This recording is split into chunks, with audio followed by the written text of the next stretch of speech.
Welcome to another presentation where we're looking at education as it moves into the future.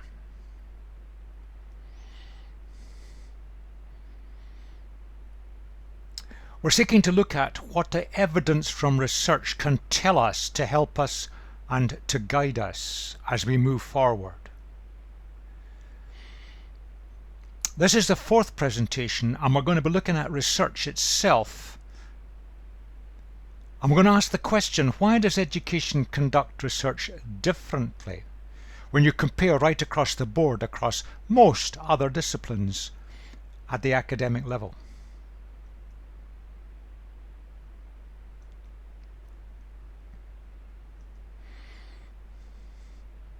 In the last presentation, I offered a description of what the word research might mean. The systematic and coherent investigation into some aspect of the world around in order to find out what is happening and why it happens that way. That's an attempt to give a description which would fit all subject areas. But this is so important. There's no point in undertaking research if there's not some potential benefit. We've got to keep that tightly in focus. We're not playing intellectual games. We're seeking to bring benefit to future learners.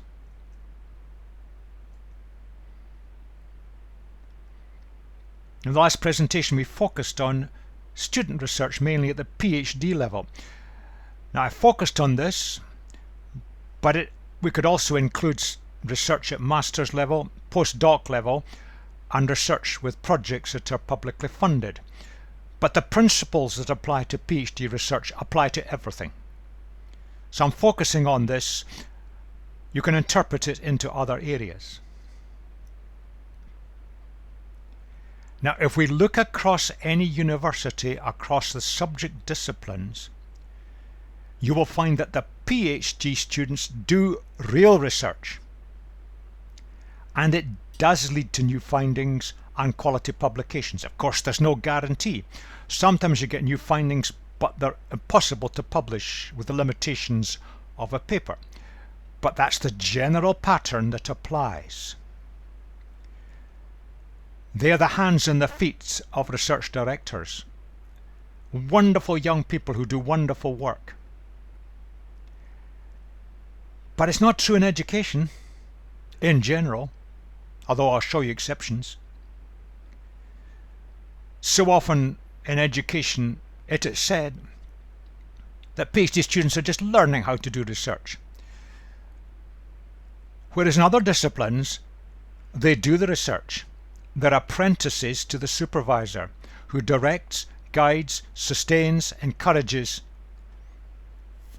and the research findings they generate are publishable and in quality publications. Now let's just look at the two. Again, this is an overall picture, but if you go and observe and talk to people, look at thesis, talk to supervisors, talk to students, this is the kind of pattern that will emerge. It varies from country to country, university to university, but there's a lot of coursework in many countries. Other subjects, minimal coursework, or in some countries the coursework is taken before you start your PhD. A detailed research proposal generated by the potential student. In most other subject areas, the supervisor advertises and the student opts into an area of interest. In education, supervisors will often supervise anything in a very broad field of education. In other subject areas, supervisors work in specialist areas, and they really do know what they're talking about. Education thinks that makes it rigorous, but in other subject areas they don't use that approach. It's directed inquiry, not restricted by a set of questions. Education uses this phrase, theoretical frameworks. It misunderstands the concept of theory, but it often ties the hand of the students to having to work within some sort of framework. often bolted on at the end. Other subject areas, they're open to new ideas. They're not tied down and restricted. Most education PhDs and studies, as we saw in the last presentation, just gathering opinions and collating them. Questionnaires, focus groups, interviews. Other subject areas, the data is gathered in diverse ways, but it is measurement. Not always quantitative, but measurement. Not just opinion. Education demands very often a detailed methodology chapter. That's not seen in most subject areas. And if you read most methodology chapters in PhD thesis, and I must have read scores of them, having evaluated scores of PhD candidates, they're all saying basically the same thing, often copied off the same 2 or 3 textbooks. Most of it is self-evidently obvious, common sense. Other subject areas are far more sensible. Education often demands in the research proposal predicted benefits. You can't do that with research. You don't know what's going to come out. And very often candidates in education lack key experience. They're not experienced as teachers. They haven't done the job. In other subjects, the candidates are qualified and experienced by the subject specialist degree they've done.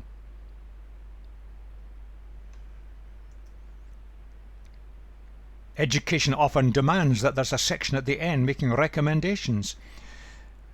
Nobody looks at them. Many times they're not even implementable.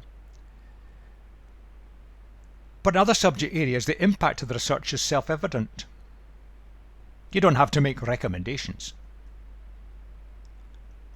Where are we going wrong? That's what we want. That's what education needs. Research and education is not being listened to. It's not directing policy makers. It's not directing teacher education. It's not being seen and valued by practicing teachers. We want rigor and recognition. 2 possible ways of looking at this. That's the right way.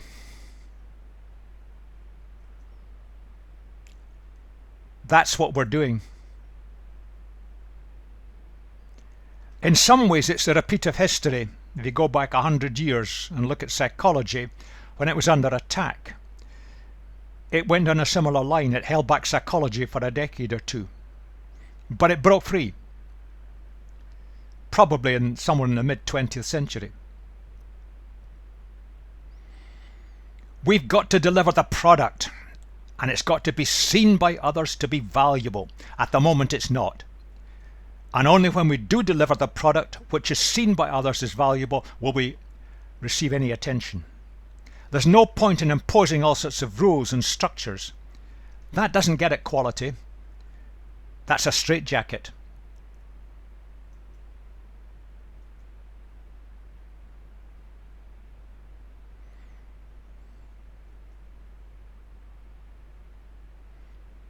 Well, where do we want the impact? Where do we want the recognition? Education policymakers at national, maybe even international, local, provincial, however the country's organised. Policies need to be developed in line with the evidence from research. The evidence shows that's not happening. People who design curricula.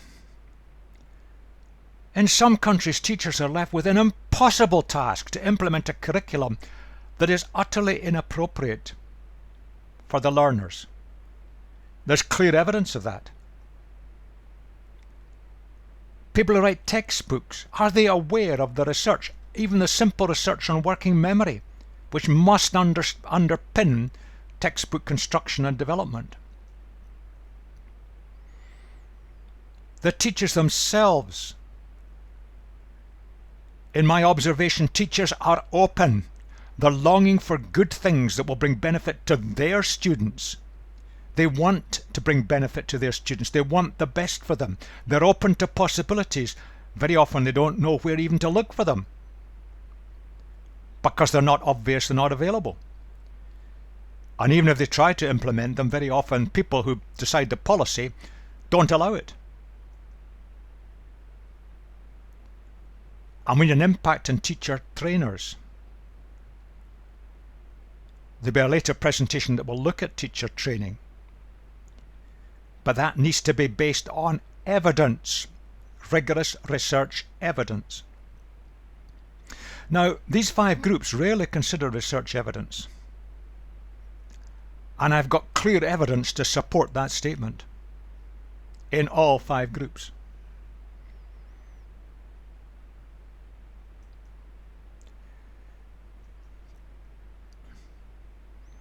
Let me just give you 2 quotations from each side of the Atlantic.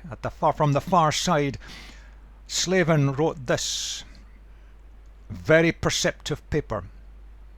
You'll find it at the end. At the dawn of the 21st century, education is finally being dragged, kicking and screaming, into the 20th century. That's his observation. And he goes on to say that the most important reason for the extraordinary advances in medicine is the acceptance by practitioners of evidence as the basis for practice. Medical research generates findings. The practitioners, nurses, doctors, and all the paramedics base their practice on that evidence. Education is miles behind it in concept here. On this side of the Atlantic, again, just one quotation from an eminent leader. He speaks about ontology, epistemology, and some appropriate pseudo-theory shoehorned into the text to make it look authoritative and credible to an unsophisticated audience. We're conning ourselves. Well, actually, we're not conning people outside the educational research fraternity, because they never read it anyway. They can see straight through it. These signify nothing. We've got to put our house in order, and both of these documents argue for putting things in order.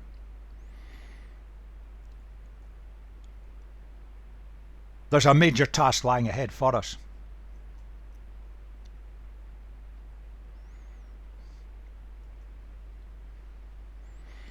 You could bring all the evidence together, the fact that there is minimal impact, the fact that so much education, so-called research, ends up with a questionnaire which merely collates opinions. We could go on. We've got an academic game we're playing in education faculties, a system that has so systematized research we've destroyed the very nature of research. We've got it wrong. Let's be honest, we've got it wrong. And we need to just look over the parapet and look at other disciplines, because many of them have got it right. I want to ask what needs to be done. We can learn from other subjects. We don't slavishly copy, but we can learn. Possibilities are phenomenal.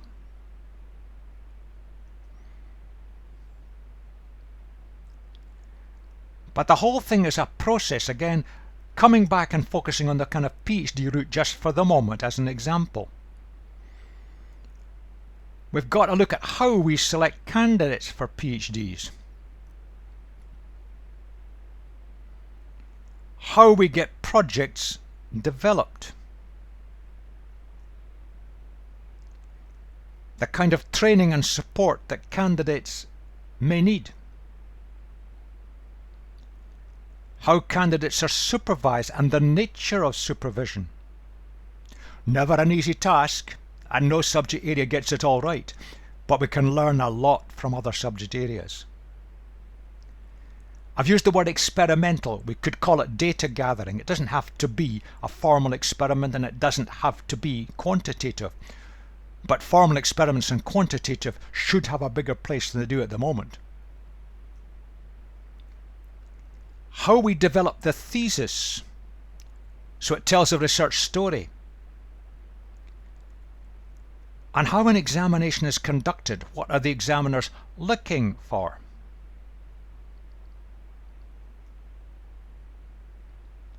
It's a process. We can't just take one bit out. The whole lot's got to be seen holistically and underpinned by some sort of coherent idea. Let's look at the first four.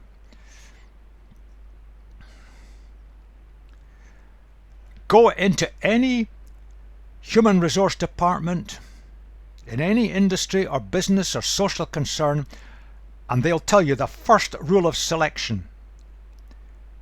You select the candidate on the basis of past performance, not them saying what they're going to do. That's just ignored.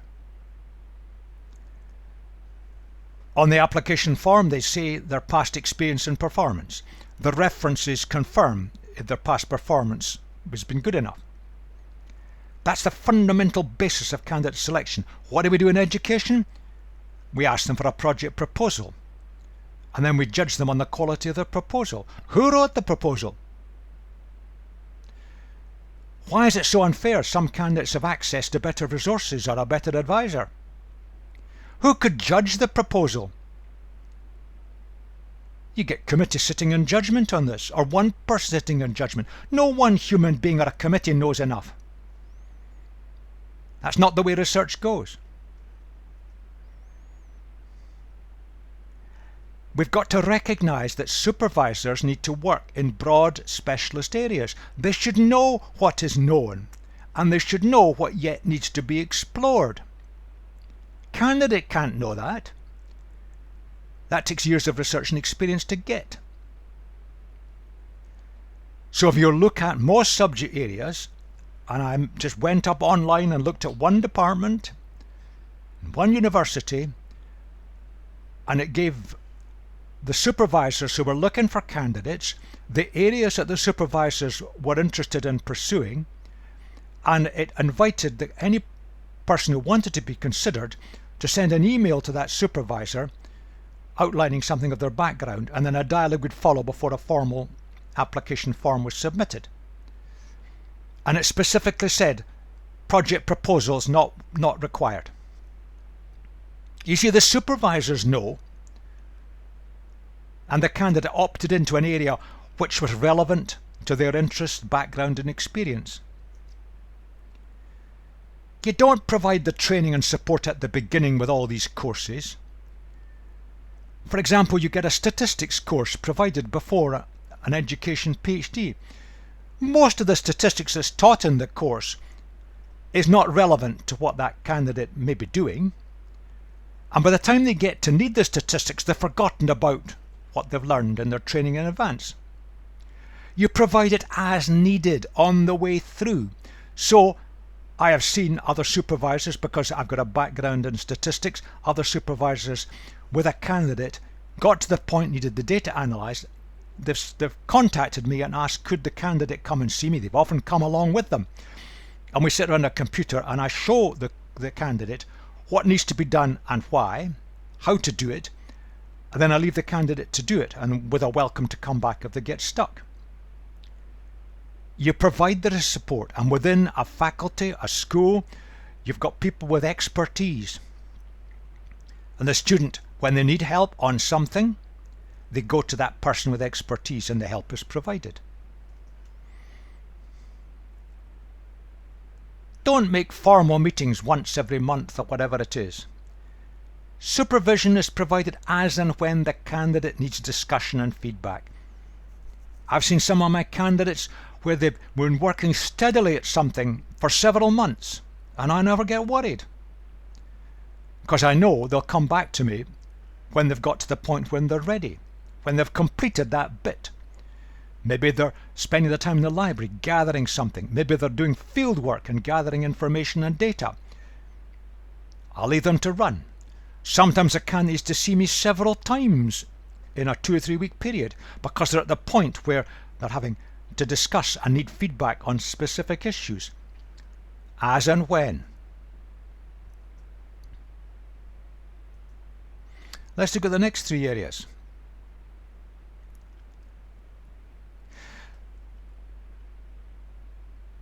The experimental, again I use that word, data gathering, however it is, whatever nature the data is, that provides the evidence.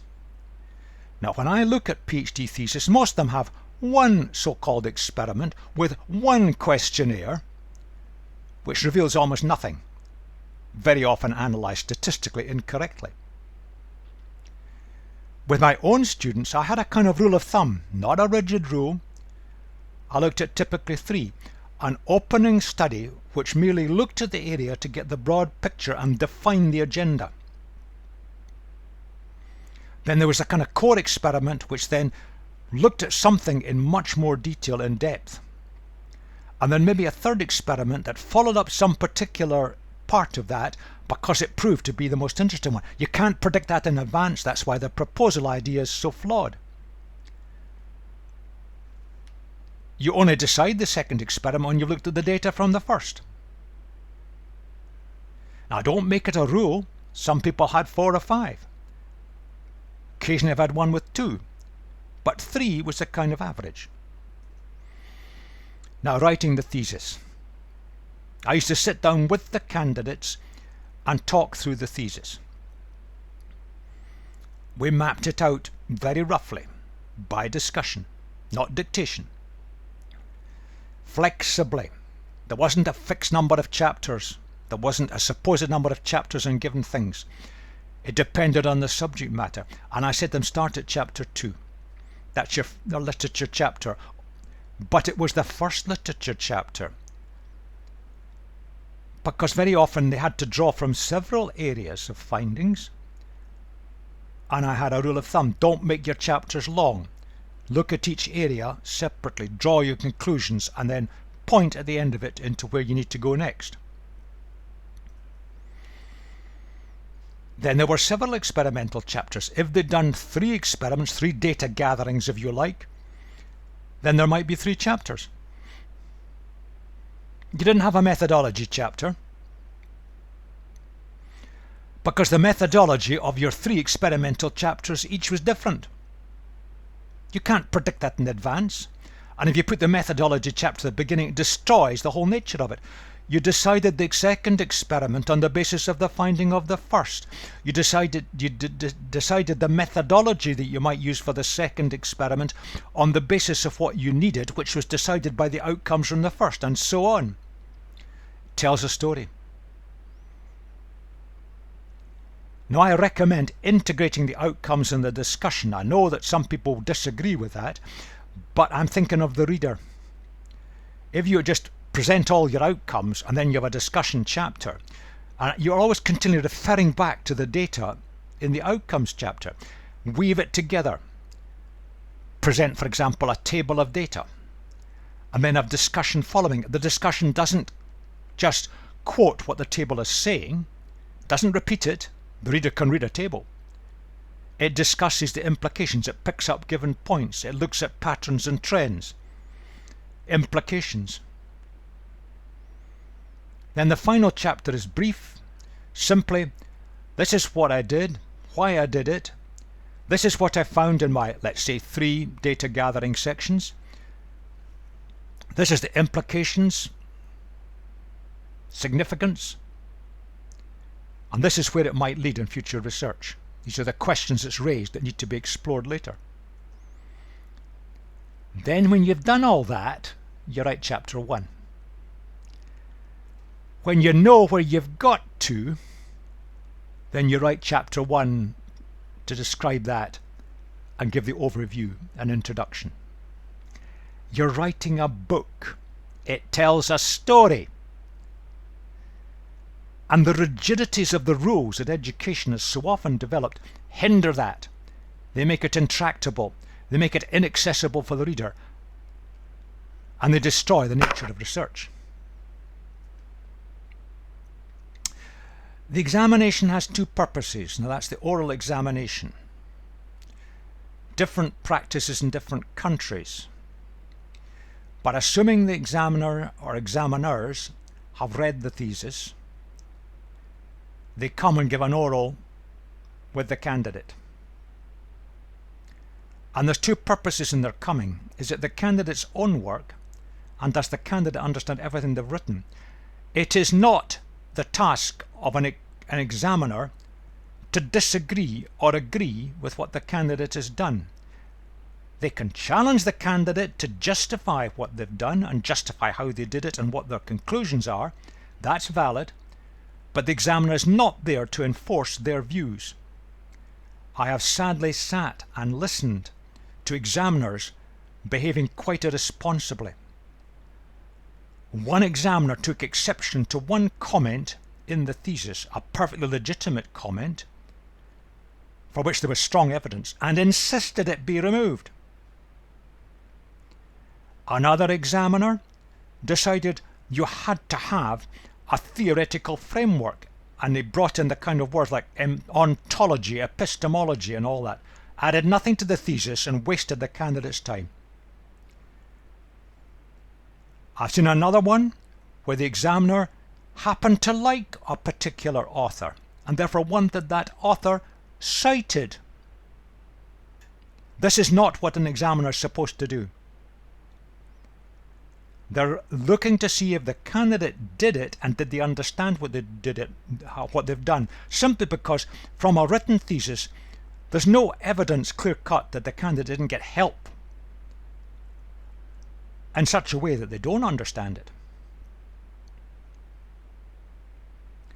Also, the examiners have got to trust supervisors. If supervisors are doing their job, there should not be problems. The supervisor shouldn't let the thesis go forward. A lot of trust here. It depends on human trust and human integrity. Never perfect, but if we look at other discipline areas, they've got it a lot better than education has.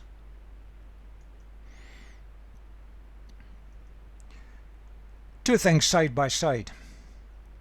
In education at the moment, we're wasting a lot of time. We're putting mandatory coursework before you start. We're demanding project proposals. We're demanding theories and hypotheses, not understanding the words. We're demanding theoretical frameworks which tie people's hands and mean nothing. We're demanding research questions, which isn't the way real research goes. We're demanding a methodology chapter, which is just stating the self-obvious. And we're demanding recommendations, which nobody reads and are never implemented. Sometimes cannot be implemented. If you take out that lot, you save a lot of time. And it means you can do far more experimental, far more data gathering. You can get a thesis which tells a research story. One set of data point to some of the key issues. One or two of these are pursued further. A final study that brings something together, follows up something that's interesting, unexpected. Outcomes that are useful, quality papers are published, and it's relevant to teaching and learning. It's not just a descriptive study. Get rid of the time wasting things. We take a lot of problems off our PhD students, who are wonderful young people who in education again and again, I've heard them, they've come to see me utterly frustrated by the rules and regulations that supervisors are imposing upon them. Utterly frustrated at the time they're wasting doing things, when they could be doing something and come away with a sense of achievement and purpose. They finish their PhD with a sense of relief. Very often at the moment, knowing that most of what they've done has been a waste of time. Let's get the 3 years spent on doing the research. You learn how to do research by doing research, and by doing research, you do research.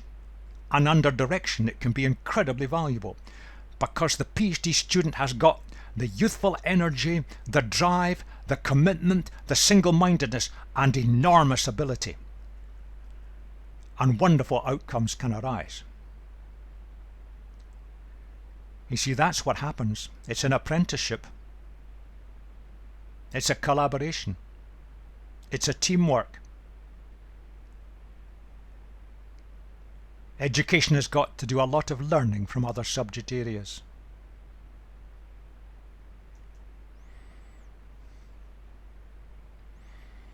In the 19th century, Lewis Carroll, the famous author in the book Through the Looking Glass, had Humpty Dumpty saying this: "When I use a word," Humpty Dumpty said in a rather scornful tone, "it means just what I choose it to mean, neither more nor less." "The question is," said Alice, "whether you can make words mean so many different things." It's a problem in education at the moment. Words are being used with variable meaning. That's one of the biggest problem areas. I've looked at books, so-called theories of learning, for example, and that word is being used in about 6 or 8 different ways. What is its real meaning? How can we communicate with clarity if we don't use a word precisely? Here is my attempt at this. A theory is a well-substantiated explanation, interpretation, or rationalization of some aspect of the world based on a body of facts that have been repeatedly confirmed through observation and/or experiment.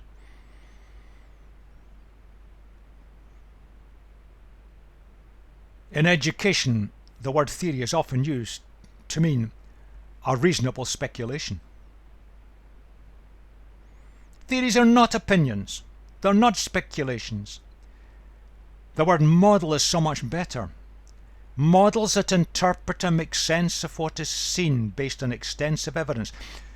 In the first and second presentation, I presented the information processing model that you'll find all over the literature, widely accepted because it's based on extensive evidence and it's been found to predict successfully. Model is a better word. Get rid of the word theory and get rid of the theoretical frameworks. In many countries, there's an insistence in a PhD thesis that you had to write down the hypothesis. When you look at the hypothesis, they're not hypotheses. Here's my description of a hypothesis. It's based on previous evidence from research. It is testable. It is not speculation, no matter how sensible. And if you look at the hypotheses in most PhD theses, they're just sensible speculations. We're trying to make things look rigorous, and at the same stage, we're making them a laughingstock.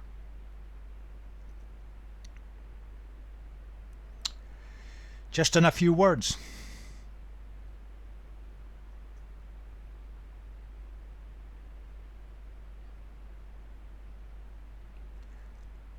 But I recommend that we remove the word theory and remove the word hypothesis, rarely using them and only using them when they're used correctly with the accepted meaning.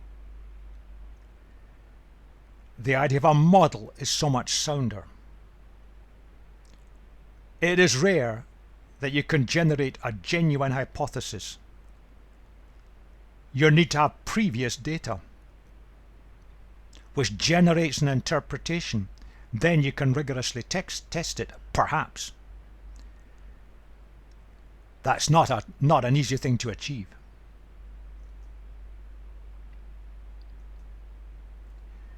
Education's also got these two words confused. Not easy to describe or define. I go back to the description I put up in the last presentation. The systematic and coherent investigation into some aspect of the world around in order to find out what is happening and why it happens that way. That's the kind of generic description. Scholarship, perhaps something like this, a book-based study or achievement. By tracking through literature or documentation, we can develop insights that allow us to make sense of events. Now, both are valuable, both have their place, and there is an overlap between them, but they are not the same. And the problem with education is it's not clear what it's doing. And I again go back to a PhD orals where I've seen examiners spend their entire time with the candidate discussing the literature chapter. Only one chapter, maybe last 70, 80 pages. They discuss that. And they never even look at the other chapters in the discussion of the PhD oral. But the actual evidence the candidates gained is what's important, not the past. They've got the balance wrong. Both have a place. They overlap. But education is many times not clear where it goes. And I can think of one examiner's report of a candidate. The candidate came to me seeking help in desperation. I wasn't the supervisor. She was told she would pass, but she had to make major changes, and it was all in the literature chapter, to bring in the author that was the one that was preferred by one of the examiners. But when I looked at the experimental chapters, the statistics was wrong. The examiners hadn't even noticed. It's sad. We've got to have the balance. Sometimes in the humanities, scholarship will have a much higher place. In the sciences and applied sciences, research will have a higher place. In many disciplines, it's a bit of both. But education needs to clear its thinking on this. Education has used the word instrument. That's just a fancy word to impress people. And it usually means a questionnaire. Why not call it a questionnaire? Because the physical sciences use instruments to make measurements. Educationists have thought this will impress people to call it an instrument. It's not an instrument in the sense that the physical scientists would understand or the applied scientists would understand. We're playing with words. A theoretical framework. You see, that undermines the open-mindedness needed in research. We're going into the unknown. We don't even know if the so-called theories of the past will be supported or not. And it may be that some other theoretical perspective may be more important, but we don't know at the outset. Ties our hands. I've talked about methodology. Now that may be harsh, but it's true. Look at the chapters. Read thesis after thesis after thesis. Extended discussions of the self-evidently obvious. If you want to find out how 16-year-olds handle something in some discipline, then you get a sample of 16-year-olds who are studying that discipline, and you look at some evidence that can give the pointers to answer the questions you want to address. There are no other alternatives to that. And if you want to do it statistically, you need a sample of a given size. And there are simple rules in statistics, and a later presentation will come up and show a guidance to these rules, simply on the basis of the mathematics. In many cases, there are going to be recommendations at the end. What a waste of time. They're usually bright ideas generated by the candidate, and some of them are very clever ideas. But no one reads them, because no one will read the thesis. And the people who take the decisions in education aren't going to implement them. They don't even know they're there. And very often they can't be implemented because they've got cost implications or training implications. All pointless words, jargon, seeking to impress, and all we do is we make ourselves a laughing stock. It's all pointless, and we could remove these and improve the situation.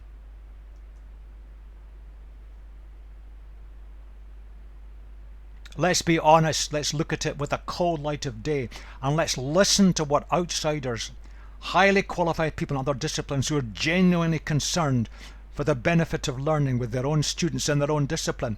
Let's listen to what they say. Let's also listen to our PhD students who struggle with many of these things and find them a straitjacket that doesn't help them and but in fact destroys research. We looked at this picture before. Start with the real needs. We're looking for practical answers to pressing problems, not another exploratory survey of something that happens to interest us. Let's get measured evidence, not collated opinion through questionnaires, focus groups and interviews. Yes, there's a place for them, but it's a small place. It can often kind of define an agenda, but you've got to go on and then pursue the agenda. And let's get it written so that people can read it and understand it. Get rid of the nonsense. We've confused abstraction with erudition. That's the exciting future, and it's all there for us. But we need to put our house in order and sort things out and listen to other subject areas. Watch what they do. Learn from them. Talk to our PhD students. Talk to the teachers.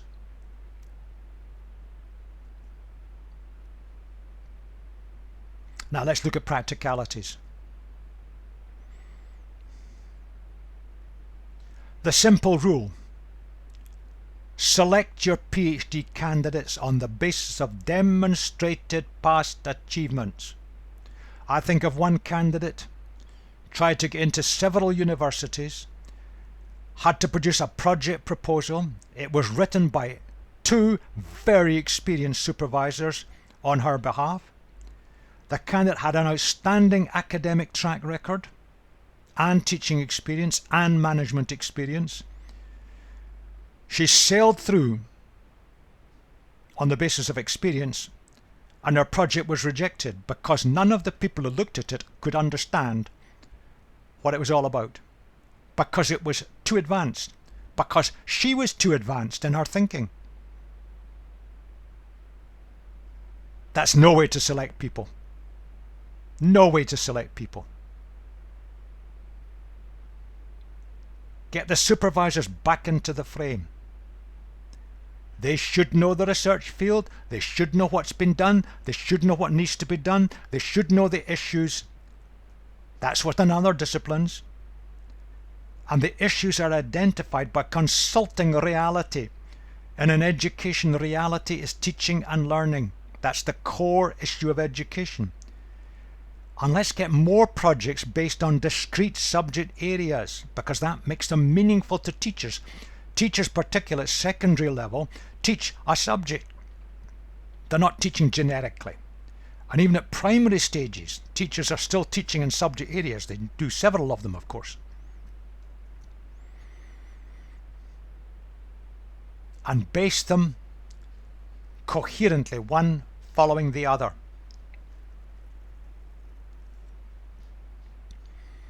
And very often you can't have a project proposal, waste of time. It's an area you're interested in, you make some initial measurements. Let me give an example. A candidate came to me interested in scientific thinking. He didn't know what it was, but he felt in his bones as a physicist it was very important. He taught in teacher education and wanted to highlight this with his future students and to influence schools. His motives were great. I didn't know exactly what it was.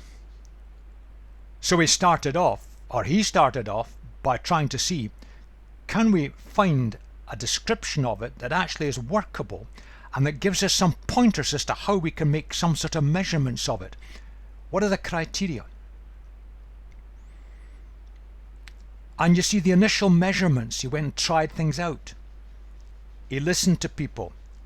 There were various things that I knew existed in the market. He tried them out with a class. He got feedback. That defined the agenda, defined what he was looking at. In the end of the day, he sailed through his PhD. 2 papers in an international journal were published, but it led on to further studies by subsequent students that provided the total breakthrough in the area. Don't have just one measurement, a questionnaire. We're wasting time with things that the student doesn't need and don't bring value. Let's get more. So we use the whole 3-year period for the actual data gathering, writing up, literature searching. Use the time. The student will be greatly enriched, but something useful will come out of it. And it should be publishable. That's not to say that every PhD will lead to publications in top journals, but the majority should, and sometimes there's good reasons why some don't, because it doesn't lend itself to the journal format. It probably needs a book, but there are mechanisms to publish it as a book now. It should lead to it. Now there's practicalities, but there are things to avoid.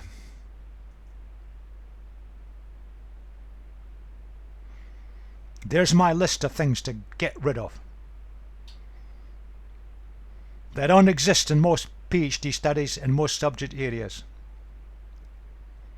You're going into the unknown. You don't know what the questions are in detail at the outset, so why have them? This reduces research to finding out what's mostly known already. The way proposals are required in education undermines the very nature of research, as perceptive people in other disciplines have observed. Questionnaires don't measure educational variables. They can't. They have their place, but a small place. Validity is shot to ribbons if you look at it. They only gather opinions, maybe totally honestly held, but is it reality? And that misunderstands the very nature of theory, and it closes off potentially important insights. Get rid of that. It's a nonsense. We could reduce that just to a few pages.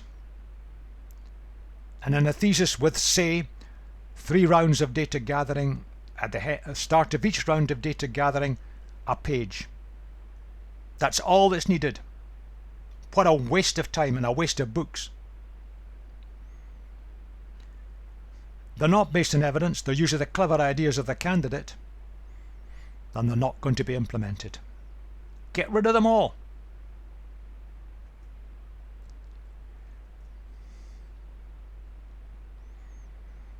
Now I'm putting up, and I've mentioned these before,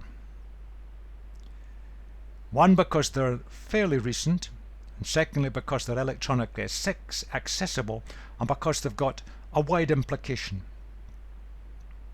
Typical candidates to show what they can do, and the candidates did it. They were allowed to blossom and flourish.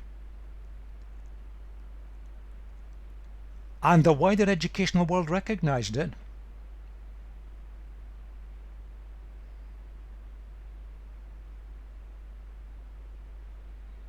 That's what's possible. That's what's typical.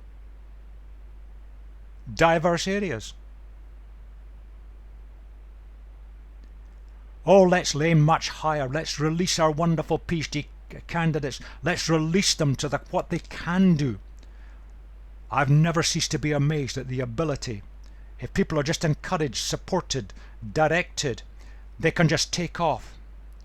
And they can find the most amazing things and make major contributions.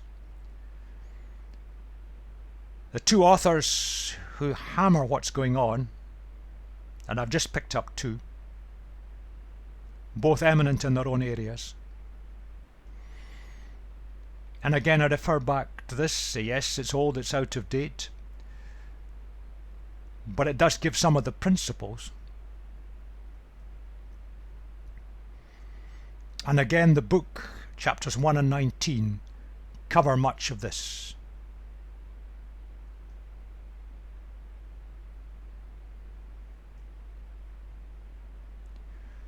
That's been a tough presentation.